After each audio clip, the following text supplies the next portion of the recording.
The list view starts by requesting a view for every visible item, however many you can fit onto the screen.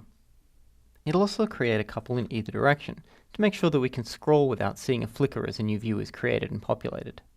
Then it creates new items just in time, so it's next in line to be visible to the user. So if the user never scrolls to the bottom of the list view will never request that view from the adapter. But this is really just a half measure. As you can see, if the user keeps scrolling, we could potentially just keep adding new views, even if they disappear off the top of the screen. Eventually that's going to lead to the same impact on memory use and performance as if we had just created all of these views directly at the beginning. The solution is recycling each view as it scrolls off the screen, allowing it to be reused when we need to show another item as it moves into view at the top or bottom. So rather than having to create and then hold in memory each item of the list as it comes into view, we only need to do the creation step for the number of visible items and a couple on either side. Then, whenever a new list item comes into view, we just update the data displayed in one of the items in our recycle bin.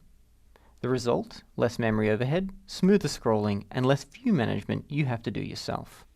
This same recycling behavior is implemented across all adaptive view descended classes, such as GridView and ListView, which also introduces the reason that the adapter isn't built directly into these controls themselves.